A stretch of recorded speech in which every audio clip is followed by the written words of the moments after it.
Hey guys, and welcome to the Working Money Channel. So we know the crypto market is in the dumps, and Bitcoin right now trading at 7,100, 7,163 to be exact, at the moment of this recording at least. This was from 2 days ago, and I don't know if anybody touched on this yet. I'm sure, this seems to me like this would be a moderate investor video, if anything. Binance's Shanghai office was shut down following a police raid, sources say. Now, there are a couple of things going on here. This was the original article here, okay? I'm just going to give you guys the quick takeaway. Binance's Shanghai office shut its doors following a recent visit by the authorities.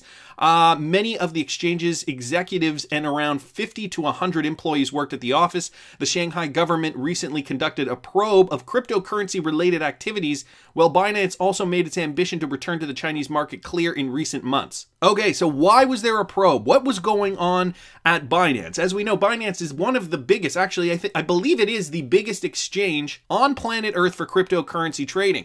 And they have multiple offices. They've grown exponentially since July 2017. They are one of the exchanges that I use and trust. And full disclosure, I still do use and trust Binance. All right, so far I haven't seen anything nefarious going on. I've always been able to get my cryptocurrency off the exchange and very quickly. I don't believe I've had much of a holding period. Maybe it's because I've been a customer for a little while now. I don't know. Anyway, there were some he saids, she saids with regards to this story, and the block actually updated their report here. So setting the record straight on Binance, and apparently Changpeng Zhao came out to say that there was no police raid, no office, no police. Let's start with no office claim. So he says Binance hasn't had an office in Shanghai for more than 2 years. Okay, this happened after this article was released. And the block did some more digging, and they did actually find out that Binance apparently has some space. Now, I don't know if they would consider it an office or not, and that people are there. And again, I don't know when this photo was taken, for example, or this photo. But I'm assuming Changpeng Zhao is insinuating that their main operations are not in Shanghai anymore.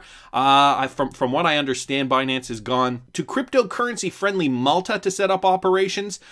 So I think that that's where their main operation was. And what about the raid? In our original report, he cited an eyewitness who told us that prior to one of the offices shutting down, police had conducted an investigation on the premises. When we reached out to Binance about the suspected police raid, they had denied it ever happened. Their denial was included in the report. So there's clearly some ambiguity revolving around this. Guys, I will link both of these articles in the description if you want to read them further. Again, this has not affected any of Binance's operations, although some people are assuming that this could have been part of the reason why Bitcoin plummeted so much. I know there's probably a multitude of reasons, and we can't just pinpoint it to one specific thing. All I know is that this is a great time to buy. All right, we've seen an intra-year low right now of Bitcoin going below 7,000 yesterday. It's rebounded back up, and we're still in this zone here, guys. But if you are looking to accumulate, and this is not financial advice, by the way, but if you are looking to accumulate, this is the time to buy. Crypto, XRP, right, because everything's following Bitcoin at this moment in time. We can see XRP, this is XRP on the daily, hit those intra-year lows, just below 23 cents right now, so lots of things going on in the space. Ripple co-founder Chris Larsen responds to a scathing report, and I know this is from the Messari report, okay, claiming that they are using some of their foundations as a shelter corporation, and Chris Larsen just lashed out on this. Doug Galen and I set up Ripple Works to be an operating foundation, meaning we supported charitable work with our projects, programs versus giving money. And, it's on the record that Ripple has given millions of dollars in donations and grants to companies that want to better the ecosystem, blockchain, the XRP ecosystem in particular. So to me, this Messari report, okay, like who's got more clout, Messari or Ripple? Let's think about that for a second. I wouldn't consider Messari the most above board entity when it comes to cryptocurrency ratings or anything like that.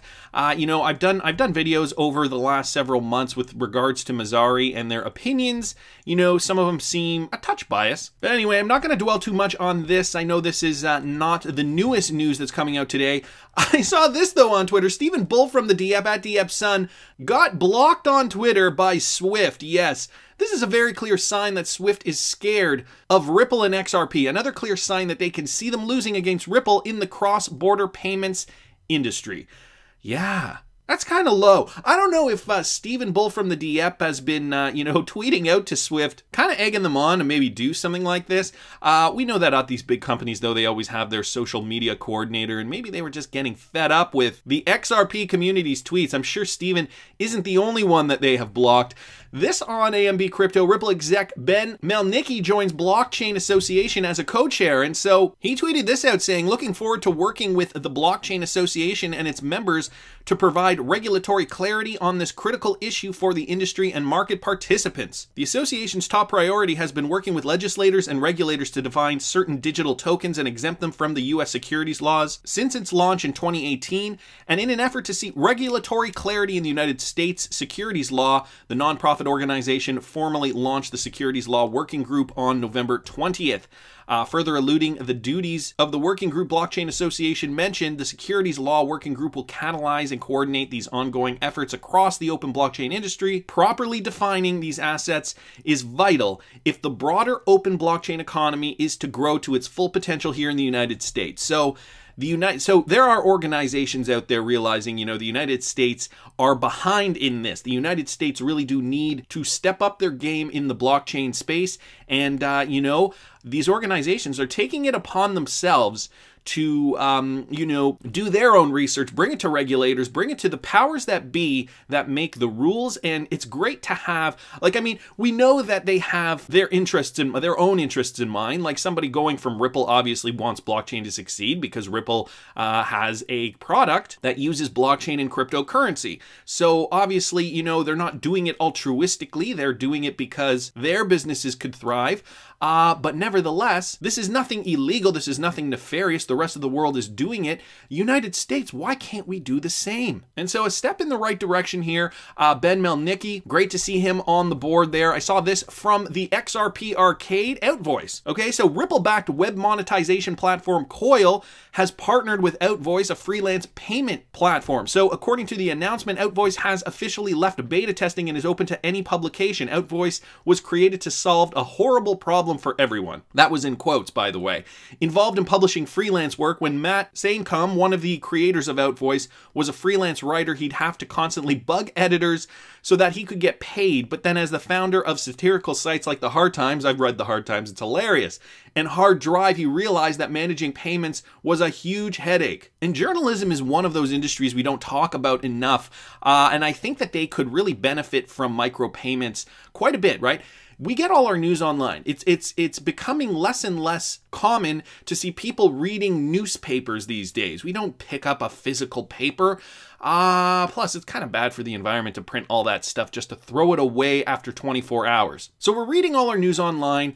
But these journalists it's a new generation of journalists, right? It used to be that journalists would get paid per article, they'd get paid fairly well, they could be freelance, they could, live a decent life.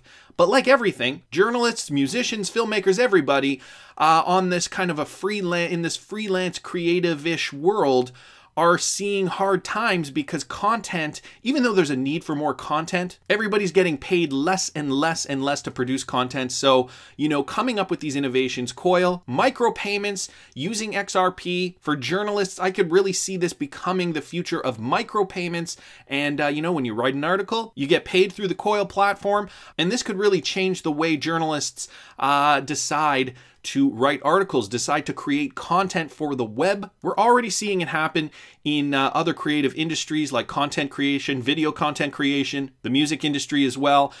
So Outvoice, another platform that you can do this on. And guys, finally, I saw this from Matthew Liny, that's at Matt Liny on Twitter. And Matt says cash and digital currencies, and this is from a central bank's perspective, okay? This a report from Deutsche Bundesbank Eurosystem, okay? Interesting report here, guys. I will link the actual report. Actually, I'll link Matt's tweet in the description in the links here if you guys want to see it. Some of the interesting points, though, this central bank points out is in their introduction, okay? Because they want to lay the groundwork out. A world in which there is limited space for innovation and progress, A world that is generally high in risk but low in reward.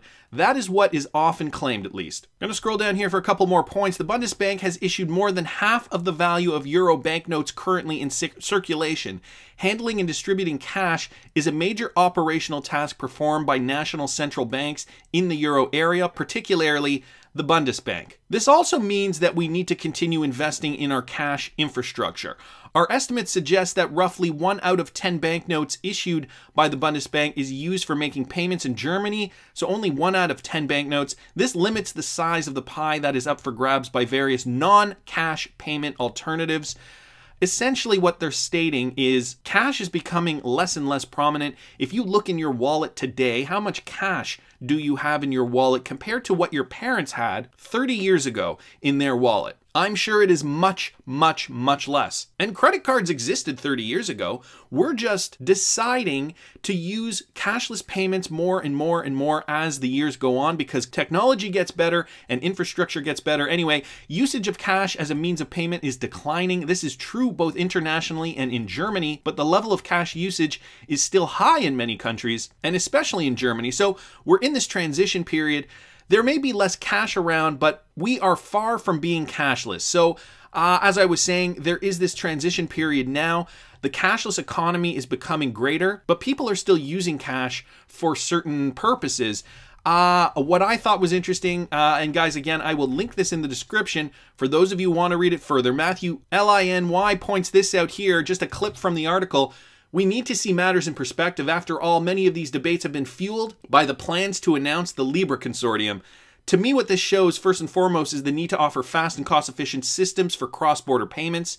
We should go one step at a time. There are already several innovative market solutions that have the potential to be transformed into an efficient pan-European digital payment solution. And again, just the fact that they're pointing out Libra being that kick in the pants for all these banks, these government, central banks, everybody to realize, wow, we better get on something that'll work for us, because do we really want Facebook taking over all of our business? Think about it, people. Anyways, that's just my opinion, but I want to hear what you guys think. Please subscribe to the channel if you haven't already. Like the video if you like the content I'm providing. I always love hearing your comments. See you in the next one, guys.